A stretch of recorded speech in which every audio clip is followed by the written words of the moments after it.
It's been about 50, 60 years since we've started redesigning our cities for the car, and I think with 2020 hindsight, a lot of cities are figuring out that wasn't really healthy for their cities, and so they're starting to revisit a lot of those sort of obsolete assumptions. We tried to speed up our roads, and what did that do to cities? It spread them out.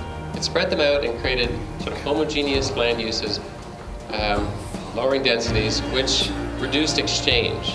The street network is absolutely fundamental to having a healthy city. If you find a city that's walkable, chances are lots of other good things are happening too. They've probably got a good employment base, they've probably got good arts, they've probably got lots of good things going on. So think about the most walkable cities in the world, and they've probably got their act together in a lot of other areas as well. Here's the waterfront. You can just imagine how much value from the waterfront is pulled into the city down all of these streets. This must have been a fantastic city in 1949.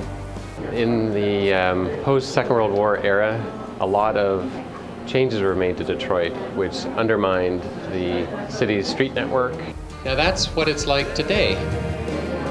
There's several super blocks that have been built through the abandoning of many, many streets, which has cut off a lot of people from their downtown and from the waterfront. And we'd like to start reestablishing lots of those connections.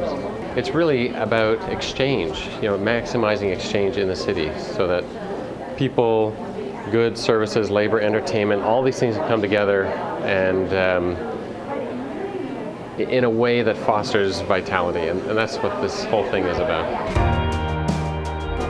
Well, for example, Jefferson Street, it's a large barrier between most of the city and the waterfront, and perhaps we can replan that, and either through just paint or reconstruction, we can tie the city better to its waterfront.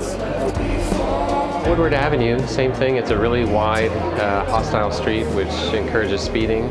So if we could make that more human and walkable, I think good things would happen there too. Lots of good things happen when we start slowing down the streets. Well, Detroit's pretty poor from a walkability perspective, but it's got a very fantastic history, and so we know that it can be brought back. Over time, the city will become more valuable, and you'll be able to attract a workforce who'll be willing to live here. It's one thing to get the businesses, but then you need a vibrant workforce, so you need all the pieces working together to make a good city. How do we get to that vision?